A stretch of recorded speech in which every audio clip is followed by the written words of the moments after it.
오늘 하나님이 주시는 은혜의 말씀은 마태복음 7장 28절 29절입니다. 산상수훈의 마지막 있는 두 구절이지요. 마태복음 7장 28절 29절입니다. 하나님의 말씀을 봉독해 드립니다. 예수께서 이 말씀을 마치심에 무리들이 그 가르치심에 놀라니 이는 그 가르치는 것이 권세 있는 자와 같고 저희 서기관들과 같지 아니함일러라. 아멘. 산상수훈의 마지막입니다. 총정리를 하는 거죠. 예수님의 말씀을 한 후에 사람들의 반응이 어떠했다라고 하는 것을 우리에게 얘기해 주고 있습니다. 참 중요한 단어는 오늘 저 본문을 권세 있는 말씀이라고 하는 제목으로 달았습니다마는 말씀을 읽으면 읽을수록 어디에 관심이 가냐면 놀래니라고 하는 단어입니다. 놀래니. 산상부분에 예수님의 말씀을 들은 후에 사람들은 가히 엄청난 충격을 받았습니다. 이 놀랬다라고 하는 단어는 아주 재미있는 단어인데요. 엑플레소라고 하는 단어는 지나가다 번개에 꽉 맞아가지고 깜짝 놀란 그런 겁니다. 얼마나 놀랬겠습니까? 백성들이 하나님의 말씀을 듣고 마치 번개에 맞은 것 같은 엄청난 충격을 받았습니다. 그러니까 예수님의 말씀을 들었는데 이전에 가르치던 율법사, 랍비, 서기관들, 소위 말씀 전문가들의 가르침과는 완전히 다르다는 것이에요. 29절에 그러잖아요. 저희 서기관들이 누굴까요? 학자들입니다. 박사, 말씀 전문가들입니다. 이들의 말씀을 오랫동안 들었겠죠. 아마 태어나면서부터 계속 습관적으로 30살이면 40살이면 50년이면 오랫동안 말씀을 들었는데요. 한 번도 경험하지 못한 심령에 큰 충격을 받았다라고 하는 것이에요. 우리는 신앙생활을 하면서 아마 그런 것들을 아마 일평생 여러 번 경험할 것입니다. 아마 많이는 그렇지 않습니다만은 평상시에 듣다 갑자기 말씀이 꽝 하고 다가와서 마치 하나님이 내게 직접 말씀하시는 것 같아서 남들은 다 가만히 있는데 혼자서만 눈물을 툭툭 흘리는 그런 때가 있었습니다. 한창 예수를 영접하고 한창 뜨거울 때 대학교 1학년 때 그 성찬 집례를 목사님이 평상시에 늘 하던 대로 성찬 집례를 하는데 제가 성가대에 앉아 있었는데 주체를 못하는 거예요. 어떻게 예수님이 나 같은 인생을 위해서 주님이 돌아가셨을까? 나 같은 인간을 위해서 왜 몸을 찢으셨을까? 피를 흘리셨을까를 생각하니까 주체를 못하고 눈물을 툭툭 흘리고 있으면 옆에 있는 여집사님이 손수건을 저한테 주셨는데 손수건이 다 젖도록 이걸 먹어야 하는 건지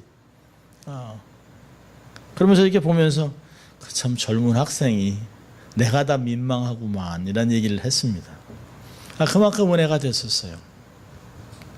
또 하나님 앞에 하나님 제가 하나님께 목회를 할까요 말까요 할 때 하나님이 그 말씀을 통해서 선한 소원을 가질 것에 대해서 말씀하실 때 얼마나 마음이 뜨거웠는지 몰라요. 모든 말씀이 다 우리가 그렇게 반응을 해야 되는데요. 어느 한순간 때 하나님이 은혜를 주실 때가 있는 것 같습니다. 이 말씀을 들으면서 충격을 받기도 하고 따뜻한 것도 느끼기도 하고 하나님이 나를 부르신다고 하는 그런 것도 경험할 때가 있어요. 오늘 이 말씀을 들었던 제자들, 가까이서 예수님의 말씀을 들었던 사람들은 가히 충격적인 경험들을 하게 됐습니다. 여러분, 보통 서기관들은 그의 말을 할 때 어느 랍비가 얘기하고 어느 그 서기관이 이렇게 얘기하고 전통에 의거해서 말씀을 전합니다. 근데 예수님은 자신의 영혼으로부터 진리에 대한 통찰력을 가지고 영적인 권위를 가지고 말씀 듣는 사람들의 심령에 말씀을 아주 부드럽게 하셨겠죠. 여기서 막 소리 질러겠습니까? 예수님 성품에 이렇게 막 소리를 지르고 이렇게 막 손을 흔들고 이런 스타일은 아닌 것 같아요. 그러니까 전형적인 중동의 이야기꾼 같은, 그런데 말을 들으면 혹 하고 이렇게 딸려 들어가는 것 같은. 근데 평상시에 이야기꾼 같은, 랍비 같은, 선생 같은 옛날 얘기를 잘하는 사람 같은데 이 말을 들으면서 내 심령에 갑자기 막 불이 나고 뜨거움이 경험하고 그냥 번개를 맞는 것 같은 내가 이렇게 살아도 되나? 라고 하는 각성들이 막 일어났다는 것이에요. 굉장한 충격을 경험했죠. 아마 예수님은 그 당시에 소위 선민이라고 생각하는, 또 선민인데도 왜 우리는 로마인들에게 이렇게 짓밟혀 살아야지? 우리는 왜 헬라 사람에게 짓밟히고 70년 포로로 갔다 와서 이렇게 있는 동안 다시 회복해서 수르바벨 성전도 지었고 그런데 또 무너지고, 또 그 헤롯 대왕이 성전을 지어서 46년 동안 성전을 다 세우고 다 제사 드리고 하는데 왜 우리는 이렇게 늘 외세에 눌려서 살까? 그러면서 말씀을 늘 지킨다고 하면서도 하나님의 백성으로 살아간다고 하는 자부심도 있으면서도 뭔가 이방인들하고 전혀 다르지 않은 모습들을 보고 자기들도 사실 알죠.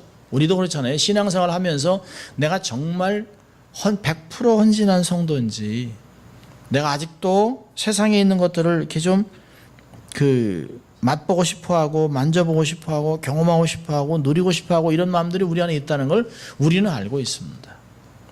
가까스로 포장을 해서 들키지 않을 뿐이지 우리는 늘 이렇게 불안불안하면서도 삶을 살아가요.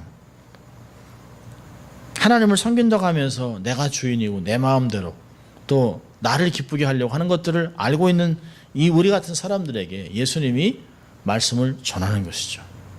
아마 예수님 말씀의 핵심을 한마디로 본다면 너희들이 이렇게 사는 삶의 동기가 뭐냐?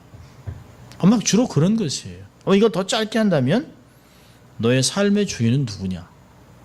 너희들이 이렇게 외식하고 살아가고 이렇게 기도한다고 그러고 금식한다고 그러고 뭐 이렇게 구제를 베푼다고 기도하고 이렇게 하면서 의를 세운다고 하지만 너희들의 의도는 뭐냐?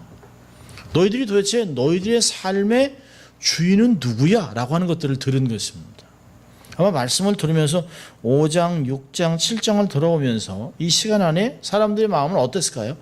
이게 와 하면서도 이렇게 막 쪼여 들어오는, 이게 나한테, 왜 자꾸 나한테 말씀이 이렇게, 주위 있는 사람을 비교하면서 왜 자꾸 말씀이 나한테 이게 자꾸 이게 칼로 이렇게 도려내는 것 같은 그런 것들을 경험할 것입니다. 저도 부흥 집회를 가면 신기하죠. 은혜를 경험할 때는 부흥회를 갈 때마다 어떻게 부흥 강사가 제 얘기만 하는 거예요. 제 얘기만. 그래서 누가 내 얘기를 해줬나? 뭐 이런 것들을 경험합니다. 어떻게 알고 내 얘기를 할까? 어떻게 담임 목사님이 내 얘기 저렇게 할까? 근데 내 마음이 말씀으로 갈급하고 사모하고 그런 가운데 있으면 말씀이 내 삶에 이렇게 와서 닿는 것이에요. 어쩌면 주님께서 너의 삶의 주인이 누구냐라고 하면서 이 시대를 살아가고 있는 현대인들에게도 우리에게도 지금 이 말씀을 전해주셨다고 저는 생각합니다. 그리스도의 몸으로 그리스도를 머리로 삼고 세워진 교회의 실상을 한번 보자라고 하는 것입니다. 아무리 보아도 이제는 교회의 주인이 주님인 것 같지 않아요. 아무리 보아도 주님이 드러나지 않을 때가 너무 많습니다. 우리는 가끔 우리가 스스로 질문해 볼 필요가 있어요. 우리는 왜 교회를 출석하는 것일까? 우리는 왜 말씀을 순종해야 되는 이유가 뭘까? 사실 답은 간단하거든요. 예수님이 우리의 주인이기 때문에, 구주시기 때문에 우리는 그분의 명령에 따라서 예배를 드리고 말씀을 순종하는 것 뿐이에요. 그런데 언젠가부터 교회의 주인이 주님이 아닌 어떤 사람들의 모임인, 어떤 사람들이 주인이 되는 것들이 나타납니다. 그래서 우리는 자주 내가 교회를 세웠네, 누가 교회를 세웠네, 우리가 교회를 세웠네라고 하는 이야기를 들으면서 그럴까? 마치 마켓 하나 차리듯이 비즈니스를 하듯이 내가 교회를 세웠다? 라고 하는, 언젠가부터 사실은 교회가 평신도들이 교회를 덜컥 차려놓고 목회자를 찾아서 교회에다가 데려다 놓는 그런 엉뚱당치 않은 일들이 벌어지기 시작했습니다. 원래 교회는 그러지 않았거든요.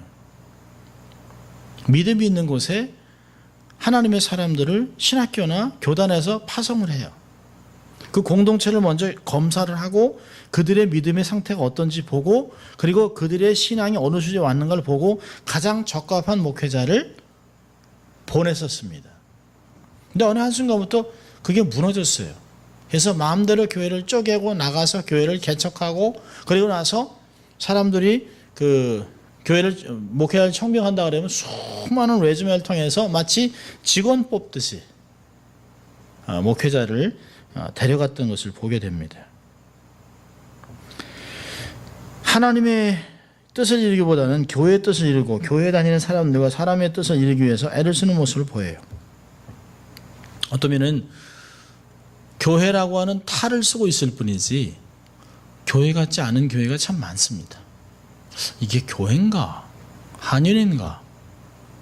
라고 하는 생각들을 할 때가 있습니다. 감투를 쓰고 힘겨루기를 하고 어찌하든 교회에 기득권을 주고 흔들려고 하는 자신의 야망과 뜻을 이루기 위해서 교회 정책을 하나님과 뜻과는 전혀 상관없는 대로 막 몰아가는 것들을 저는 가끔 보게 됩니다. 일반 성도만 그런 것이 아니에요. 이 한인타운에서도 목사 협의회 회장이 되기 위해서 욕을 하고 폭력을 행하고 싸우고 그 장이 돼서 뭐가 그렇게 중요하다고 회장이 되기 위해서 하나님의 뜻이라고 하는 이름을 대고 서로 욕을 하고 배를 때리고 이게 목사의 몸인지 깡패의 몸인지 알 수가 없습니다. 말씀을 전하기만 했지 말씀이 자기들에게는 아무 상관이 없는 그런 정말 세상의 욕망으로 가득한 목사들이 있으니 무슨 행동이들 못하겠습니까? 그러니까 말씀이 내 삶에 깊게 들어와서 말씀이 나를 주장하지 않는 한 우리는 말씀과 상관없이 어떤 행동도 할 수 있어요. 정말 말씀이 내 삶의 주인 되셔서 내 삶을 계속해서 충격을 주고 놀라게 하고 감동을 받게 한다면 세상에 있는 사람들의 행동을 할 수가 없는 거죠.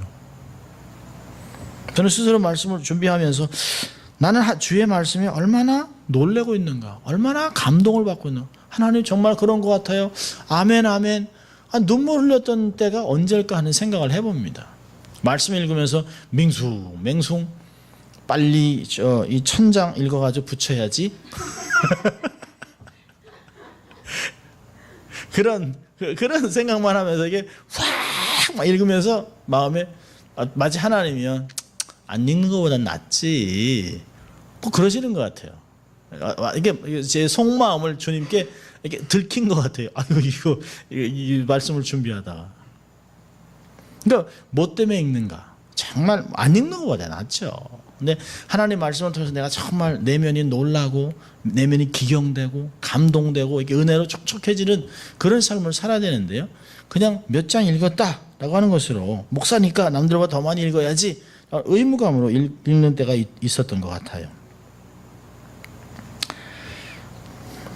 성도들이나 교인들이나 하나님의 영광이 아닌 다른 것을 위해서 달린다면 무서운 세상이 되는 것이에요. 언젠가부터 우리는 권세 있는 말씀을 듣지 못했어요. 또 언젠가부터 재미있고 유머가 가득한 쇼를 보고 싶어 합니다. 이게 훨씬 재밌는 것 같아. 이게 잘 들리는 것 같아. 또 말씀이 들려도 놀라거나 두려워하지 않습니다. 저 교회는 말씀이 너무 무서워. 난 싫어. 나 찔리고 싶진 않아. 그래서 우리 안에 무감각, 영적인 문둥병, 무뎌진 신앙으로 삶을 살아가고 있습니다. 이런 본문에서 예수님의 가르치심이 놀라웠던 것은 하나님을 믿는다고 하면서도 말씀대로 삶을 살지 않았던 언약 백성들이 속마음을 들킨 거예요. 어이쿠. 신앙의 문제는 그분 앞에서 우리가 그분의 말씀에 대해서 어떻게 반응하느냐에 있다고 저는 생각합니다. 하나님의 말씀이 어린아이 입에서라도 들리더라도 아멘 라고 해야 되는데 애들이 뭘 하라고 뭘. 아니 평신도가 무슨 수준이 있다고 뭐 안 하겠어. 그러면 이미 우리 안에는 무감각해진 거예요. 우리는 우리 방식대로 우리가 원하는 대로 말씀을 듣고 싶은 것이에요. 그래서 이렇게 내려오게 해놔서 이 안에 들어오는 게 아니면 다 스트라이크가 아니에요. 내 삶에 스트라이크를 줄 수 없는 스트라이크 존이 좁아져 있어요. 그래서 다 버리는 거죠. 우리가 정말 그분을 예수님을 나의 구주로 나의 삶의 주인으로 믿는다면 바른 반응을 해야 되지 않겠습니까? 우리는 어떻게 반응하며 살아가고 있는지 생각해 볼 필요가 있어요. 그럼 오늘 본문은 2절밖에 되지 않아요. 아주 짧아요. 오늘 본문에서는 예수님께서 모든 말씀을 마치셨는데 무리가 가르침에 놀랐다 이렇게 기록하고 있습니다. 이 놀람은 잘 가르치는데 이건 아닌 것 같아요. 왜냐하면 가르치는 거야 서기관들이 훨씬 잘 가르치죠. 학력이나 뭐 이렇게 지식이나 기술로 볼 때는 훨씬 잘 가르치죠. 근데 그들의 심령을 와서 때리는 충격은 없는 거죠. 양심을 때리는 놀라움이 없었던 것이에요. 여러분, 이 주님이 하신 말씀은 모든 사람에게 계신 것이 아니에요. 예수님을 믿고 철저하게 제자의 삶을 따르려고 하는 사람들에게 초점이 맞춰 있습니다. 사람들이 놀란 이유가 뭘까요? 첫째로는 예수님의 가르침에는 권위가 있어요. 권위. 여러분, 산상수훈은 계속해서 서기관들과 바리새인들이 가르쳤던 잘못된 것을 지적했잖아요. 5장에도 보면 너희가 이렇게 들었으나 나는 너희에게 이렇게 말한다. 예수님의 권위가 있었던 이유는 뭘까요? 예수님이 바로 하나님이기 때문에 그런 것이에요.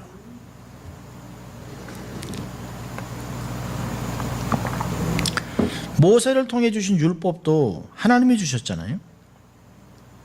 그러나 서기관과 바리새인들은 그들의 가르침은 모세의 가르침이라고 이야기하지만 하나님의 의도나 하나님의 영광을 드러내지 않았어요. 그들은 그것을 돈을 버는 자기의 이익을 위해서 사람들에게 인정받기 위해서 말씀을 이용하며 살았습니다.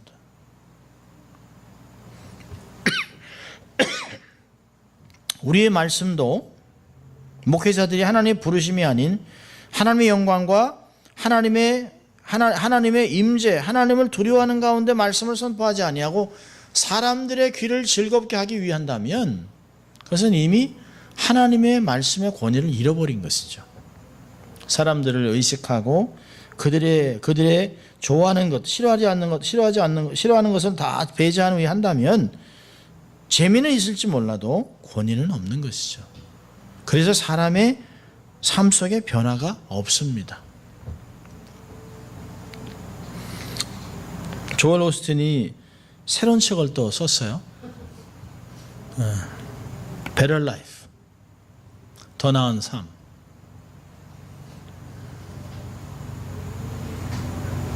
그러나 그의 책에는 예수님이란 말은 없습니다.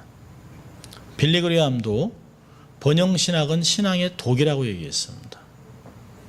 그리고 릭 워렌도 그 책은 읽으면 안 된다라고 얘기했습니다.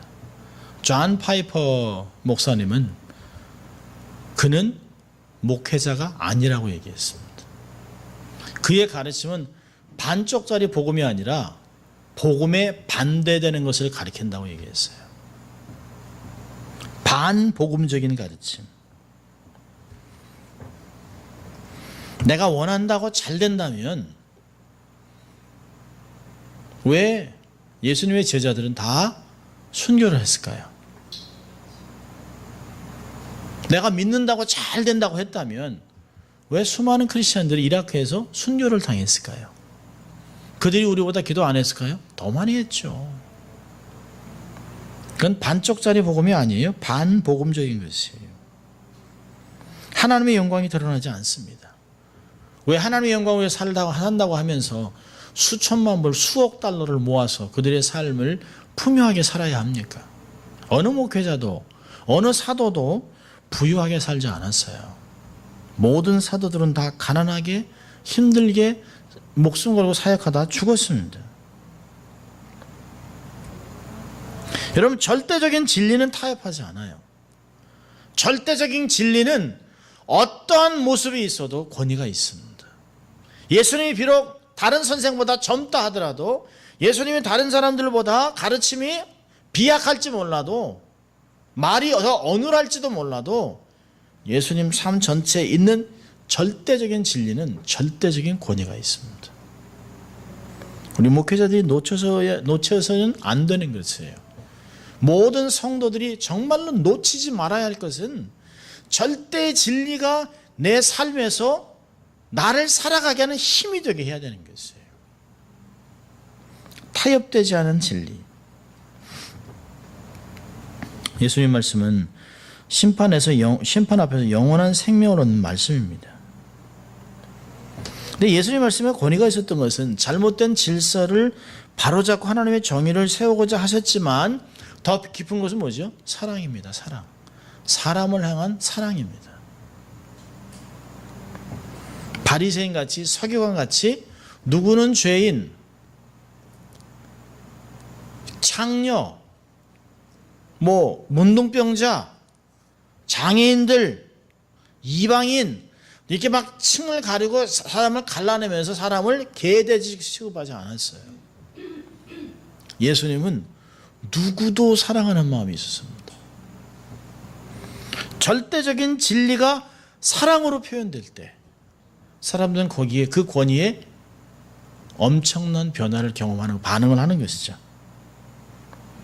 마지막 하나님의 심판회에 서게 될 우리들에게 심판을 면하도록 길을 열어주지 않았습니까? 나는 길이요 진리요 생명이니 나로 맘지 않고는 아버지께 올 자가 없다. 여러분, 하나님의 사랑을 이루기 위해서 정의가 세워져 하는 것을 분명히 가르쳐 주셨어요.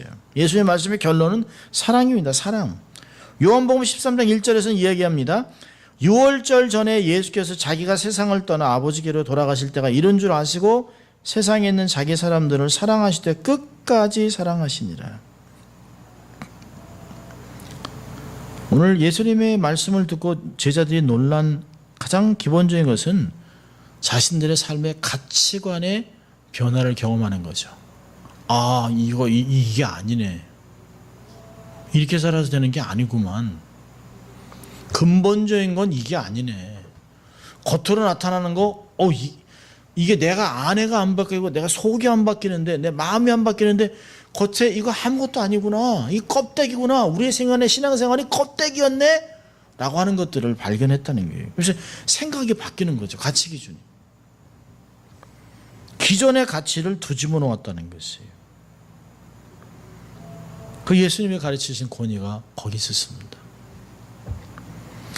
두 번째는 예수님의 권위는 그 가르침이 서기관들과 같지 않았다는 거죠. 서기관, 유독히 서기관들 왜일까요? 학자들이기 때문에 그렇습니다. 학자들. 그 당시에 가장 존경받는 학자들이에요. 가장 권위 있는 학자들입니다. 예수님 당시에는 인쇄술이 발달하지 않았습니다. 그래서 하나님의 말씀을 필사하는 사람들이 있어요. 그들이 서기관들입니다. 그들은 성경에 대한 지식이 굉장히 많습니다. 그러니까 일반 대중은 함부로 대할 수가 없어요. 그러니까 그 당시에 필사본을 사람들이 소유할 수가 없습니다. 또 너무 비싸니까. 이걸 가지려면 토라로를 하나 얻으려면 양 한 100마리 정도를 잡아야 되니까 그 돈이 어디 있어요? 그 돈이 어디 있습니까? 그러니까 회당이나 아니면 늘 그래서 듣는 거예요. 들으라 이스라엘에서 그 구전이 많이 발달되어 있습니다. 그러니까 서기관이 성경을 쫙 펴고 읽으면 백성들은 그 말을 듣고 그렇구나 이렇게 알아듣는 것이에요. 아무도 자기 집에 성경 필사본이 없어요. 당연히 그러니까 권위가 있죠. 그러니까 서기관들은 말씀을 복사하기도 하지만 말씀을 가르치고 말씀을 선포하는 성경을 가르치는 일을 전문적으로 하는 사람들입니다. 자, 그런데요. 이 사람들은 근본적으로 그 지식은 있었지만요. 본질적인 말씀의 의도는 몰라요. 말씀의 본질, 말씀의 의도함은 모른다는 거예요. 우리도 그럴 수 있어요. 아니, 루돌프 볼트만이라고 하는 그 독일 학자는 헬라어, 히브리어, 라틴어 그 언어를 10몇 개국어를 하고요. 이게 어디서 쓰였다는 것을 훤히 알아요. 그런데 이 사람의 문제는 성경에 나오는 모든 신화를 빼야 이 성경이 제대로 된다는 것이죠. 그래서 거기서 신화를 다 뺐어요. 예수님 물이 걷는 건 아니다. 5,000명을 돌로 매인 건 5,000명을 모인 건 아니다 해서 다 빼요. 그러니까 성경이 몇 페이지 안 남아요. 그래서 그 사람은 얘기했죠. 이 말씀은 그냥 그 쓰여진 책인데 이걸 선포할 때 그때서 하나님 말씀이 된다. 아멘 하면 안 되죠. 쓰여있는 자체도 말씀이죠. 칼바르트는요. 칼바르트는 이 성경에 하나님 말씀이 있다는 거예요. 그러니까 어떤 건 하나님 말씀이고 어떤 건 아니라는 거죠. 그 사람들은 도덕적으로 탁월한 사람들이에요. 하루 종일 기도하고 성경만 읽고 연구한 사람인데요, 하나님의 의도는 전혀 몰라요. 학문적으로는 탁월해요. 여러분, 그 당시의 서기관들은 공의와 정의를 구현하면 다 되는 줄 알았는데요, 하나님의 나라가 뭔지 몰라요.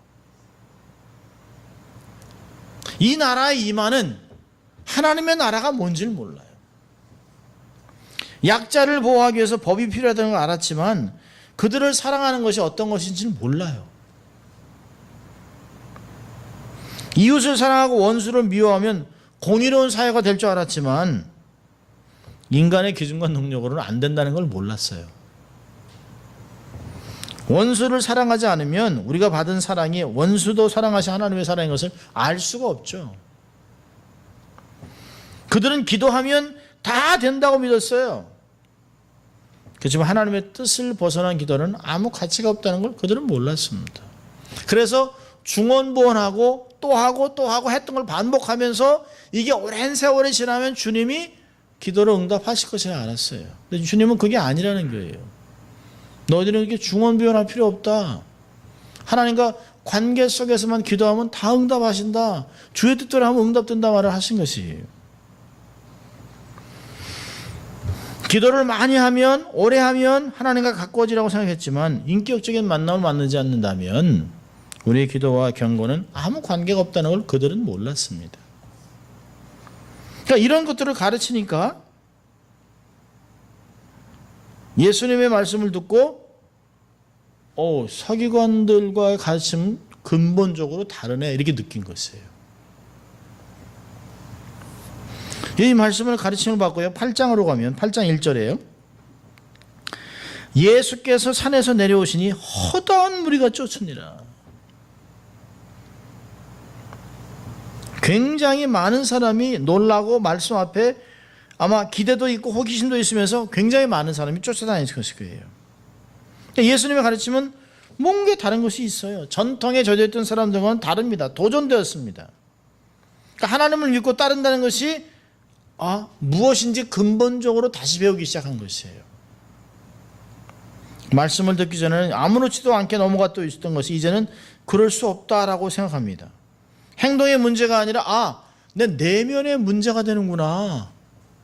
남들은 다 이렇게 해서 다 괜찮은데 이건 아니네 라고 하는 것들이 마음에 그런 감동이 오기 시작하는 것이에요. 주님이, 하나님이 내 마음을 들여다보신다라고 하는 것을 아는 것이죠.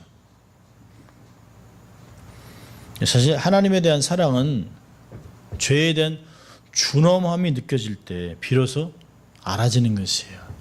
죄 이렇게 나쁜 놈인데, 이렇게 죄로 물든 놈인데 어떻게 하나님은 나를 사랑하셨을까? 그게 깊어지는 거예요. 안에 내가 무슨 사람을 죽였나, 도둑질을 했나, 강도질을 했나, 내가 무슨 죄인이야, 이런 사람들은 하나님의 은혜를 못 느껴요. 여러분, 마태복음 13장 53절 이하를 보면 예수님이 이제 고향으로 돌아가서 회당에서 사람들을 가르칩니다. 근데도 그때요, 똑같은 방향이 나와요. 예수님의 가르침에 놀랍니다. 그러나 결과는요, 뭐라고 하냐면, 이 사람의 이런 지혜와 능력이 어디서 왔느냐? 이는 목수의 아들이 아니냐? 그 모친의 이름은 마리아라. 그 형들과 자매들이 다 우리가 잘 아는 사람 아니냐? 그러면서요, 예수님은 안 믿어요. 그리고 배척해요. 여러분, 예수님의 말씀을 듣고 놀랐다고 하는 것이 중요한 것이 아닙니다. 놀란다고 그 자체가 아름답고 바람직한 결과가 나타나는 건 아니에요. 예수님께서 말씀을 전하시던 산에서도 수없이 많은 사람이 모였어요. 중요한 것은 이 말씀에 내가 어떻게 반응할 것이냐는 것이에요. 사도행전 2장을 보면 베드로가 성령의 충만을 받고 나서 말씀을 선포하니까 엄청나게 많은 사람이 모여요. 그 2장 37절에 얘기합니다. 형제, 우리가 어찌할꼬? 말씀을 듣고 가슴에 찔려 그들이 와서 우리가 어찌해야 할꼬? 하니까 너희들이 주를 믿고 세례받으라. 그러면 유쾌한 날이 너에게 이를 것이라고 얘기합니다. 그래서 그날 하루에 3,000명이 예수님께 돌아와요. 그리고 계속 주님께 돌아오는 역사만 나타나요. 근데 7장으로 가면 스데반 집사가 쭉 말씀을 전합니다. 말씀을 전하니까 7장 54절에 거기 가서 이 바울과 젊은 랍비들이 산헤드린에 있는 사람 바리새인들이 저들이 말씀을 듣고 마음에 찔려, 똑같은 반응이에요. 똑같은 단어예요. 베드로가 말씀을 전할 때 저들이 마음에 찔려, 2장 37절에 마음에 찔려, 7장 54절에서요 저들이 마음에 찔려 이를 갑니다. 여러분, 말씀을 전하면 절대로 말씀이 살아오고 역사하기 때문에 그냥 밋밋하게 있을 수가 없어요. 둘 중에 하나예요. 거부하든지 받아들이든지, 무시하든지 감동을 하든지 둘 중에 하나입니다.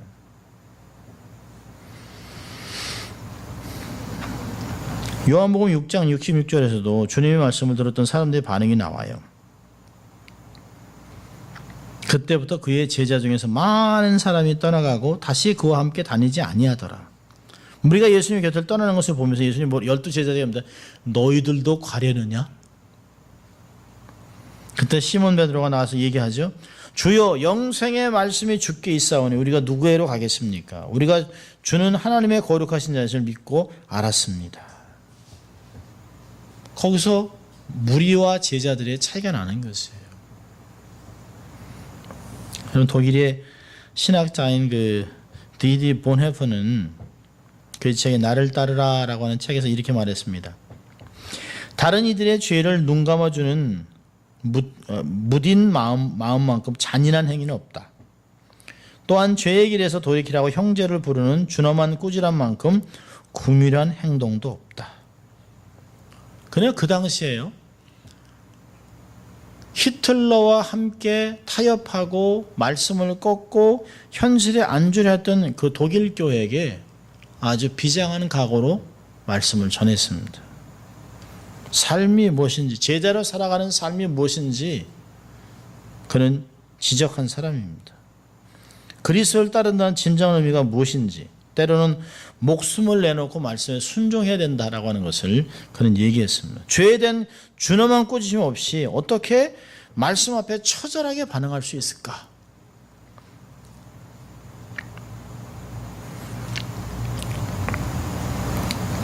데이비드 플래시의 쓴 팔로우미라고 하는 책에서 나오는 글을 소개해드리겠습니다. 어떤 이들은 이렇게 목회자들에게 묻는다. 징계라니요? 아니, 교회에서 무슨 징계입니까? 그럼 은혜는 어디로 간 거죠? 확실하게 답할 수 있다. 하나님의 은혜는 교회가 행하는 징계의 핵심이다. 크리스천은 예수님의 제자가 되는 순간 자신과 사랑하는 이들의 삶에서 자리 잡은 죄에 무관심한 태도를 버려야 한다. 알다시피 그리스도는 단번에 영원히 인류의 죄값을 치르셨다. 따라서 주님의 죽음을 지극히 소중한 보물로 인식해야 한다. 우리의 삶 속에 교회에 아주 그냥 묵은 죄로 이게 둥지를 틀고 있다면 예수님의 희생을 짓밟는 거랑 똑같아요. 마치 예수님을 다시 십자가에 못 박는 일과 똑같은 일입니다.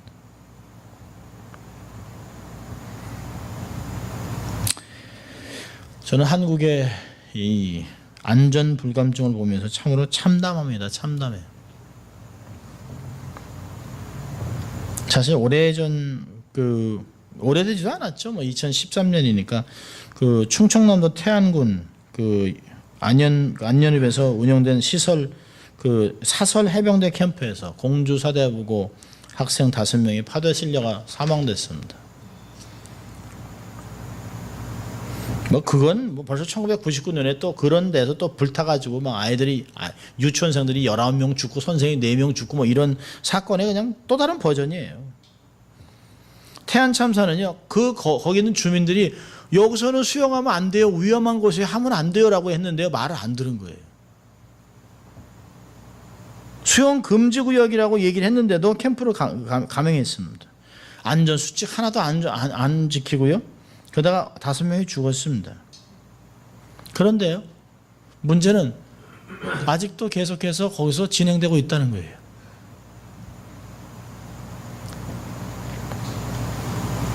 구조 자격증이 있는지, 보험은 들었는지, 안전장치 다 되어 있는지, 이게 얼마나 중요합니까?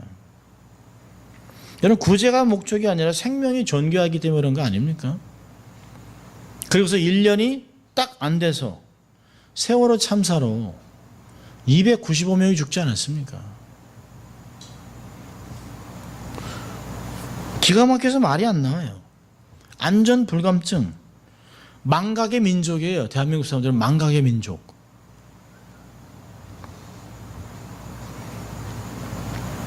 그런데 우리도 비슷합니다.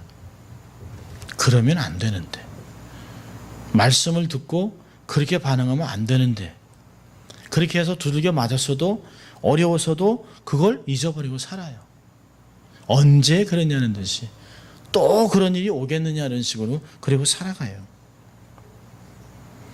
여러분, 산상수훈을 통해 정말 무섭게 주님의 말씀을 적용하는 이유가 뭘까요? 정말 지키기 어려운 말씀을 우리에게 주시는 이유는 너무나 명백해요. 하나님 앞에 설 수 있도록 준비시키는 것이에요. 준비시키는 것. 몇 년 전에 뉴질랜드 신문에 크게 보도됐던 내용인데요. 제가 이 내용이 너무 기가 막혀서 스크랩을 해놨었어요. 그래서 읽고 있다가 이걸 한번 사용하면 좋겠다라는 내용입니다. 어느 날 어떤 아버지와 아들이 한가한 이제 오랜만에 한가하게 시간을 갖고 낚시질을 하기로 갔습니다. 두 사람이 다 의사가 돼서 오래간만에 아버지 아들하고 이렇게 만나서 낚시질을 열심히 했습니다. 근데 열심히 낚시질을 하고 있는데 이쪽에서 아이가 하나가 물에 푹 빠졌어요. 그래서 죽는다고 막 소리를 치고 있는데 아버지와 아들이 이렇게만 돌렸으면 이 아이를 살릴 수 있었어요. 그런데 잡느라고 정신 못 차리는 거예요. 그래서 아이가 죽었습니다. 그래서 이 두 사람이 법원에 갔어요. 근데 이 사람들은 저희는 들은 적도 없고 본 적도 없습니다. 몇 미터밖에 안 되는 건데요. 근데 법원 판사가 물어봤어요. 정말 듣지도 못하고 보지도 못했습니까? 근데 아버지가 뭐라고 얘기했냐면, 저희가 낚시를 하는 동안 고기가 안 잡혀가지고 고민하고 있었는데 그때 고기를 막 잡느라고 열심히 우리가 몇 마리 더 잡을 수 있게 열심히 애를 쓰고 하느라고 아무 소리도 안 들리고 아무것도 못 봤습니다. 그래서 무죄 풀려났어요. 아이를 살리지 못한 것이 정말 듣지 못하고 보지 못했기 때문인가? 못 봤다는 거예요. 아무 소리도 듣지 않았습니다. 고기 잡는 것 때문에. 현대교회 실상과 다르지 않죠. 세상의 재미에 푹 빠져서 세상에서 죽어가는 생명들이 안 들려요. 무관심해요. 예수님의 말씀이 놀라운 것은 자신의 의와 전통에 푹 빠져 살아가는 즐기던 사람이 참으로 놀라운 일입니다. 자기중심적인 삶을 살던 사람들이 이타적인 삶을 살라고 하나님 말씀하시니까 깜짝 놀라는 거예요. 여러분 기억하세요. 놀라는 것이 문제가 아니에요. 무엇에 놀랐는가, 무엇에. 그리고 놀랐다면 그 놀람에 어떻게 반응하느냐. 쉬운 일이 아닙니다. 주님은 우리가 보고 들은 것에 대해서 물으시는 것이 아니에요. 어떻게 행하고 살았는가에 따라서 우리 하나님이 우리를 심판하실 것입니다. 산상수훈의 말씀은 결코 쉬운 말씀이 아니에요. 말씀대로 살아가는 것이 정말 어려운 일입니다. 누가 신앙생활이 쉽다고 했습니까? 절대 쉽지 않습니다. 영생의 길을 가는 것은 좁은 길을 가는 것이에요. 협착한 길을 가기로 결정하는 것이에요. 불편하고 답답하고 바보 같고 모든 것 다 손해보고 죽는 것 같은 인생이지만 그 길을 가는 거예요. 우리에게 결단을 요구하는 것이죠. 자, 오늘 두 가지만 적용을 좀 하려고 합니다. 하나는 말씀에 반응하라는 거예요. 말씀에 반응하라. 아멘으로 끝나지 않습니다. 반응이란 뭘까요? 그 말씀으로 내 내면을 들여다보는 거예요. 구석구석 자세하게 구체적으로 적극적으로 내면에 어디 고쳐야 할까? 그렇게 들여다보는 것이에요. 아니 화장할 때 얼마나 자세히 들여다봅니까? 남자들이야 그냥 대충 윙 하면 그 목욕한 3분 하고 머리 한번 1분 말리면 끝이에요. 근데 여자들은 화장하려면 자세히 들여다보잖아요. 거울 자세히 들여다보잖아요. 그 반응하는 거 아닙니까? 제대로 그렸는지 제대로 발랐는지.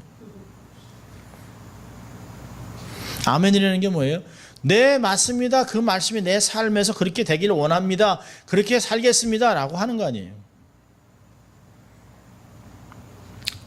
두 번째로는요, 말씀에 합당한 열매를 맺으며 살아야 합니다. 합당한 열매. 신약에서는 주로 세 가지 얘기를 해요. 하나는 성령의 열매, 갈라디아서 5장 22절부터 23절까지는 성령의 열매, 에베소 5장 9절에서는 빛의 열매, 착함과 의로움과 신실함, 성실함 다 내면의 것들이에요. 히브리서 13장 15절에서는 입술의 열매, 말. 얼마나 중요한지 모릅니다. 오늘도 이 말씀을 쭉 정리를 하면서 이제까지 내가 이 말씀을 들었는데, 우리가 주기도문 빼놓고 다 이 말씀을 들었는데, 이 말씀을 잘 듣고 정말 우리가 아멘, 그리고 이 합당한 삶을 살아나기로 결정하는 우리가 될 수 있기를 주의 이름으로 축원합니다. 기도하겠습니다. 하나님 아버지, 감사합니다. 오늘도 저희들에게 산상수훈의 마지막 말씀, 결론적인 말씀을 저희들에게 전해주시고, 그 말씀을 통하여 우리가 어떻게 반응하고 어떠한 열매를 맺은 것을 보게 하신 주님 감사합니다. 주님, 우리 힘으로는 도저히 감당할 수 없지만 주님의 도우심으로, 성령님의 인도하심으로 주의 말씀을 따라 살아갈 수 있습니다. 주님, 결단하고 성령에 순종하고 성령의 감동으로 삶을 살아가는 저희들 될 수 있도록 하나님 축복하여 주시옵소서. 감사하고 예수님 이름으로 기도합니다. 아멘.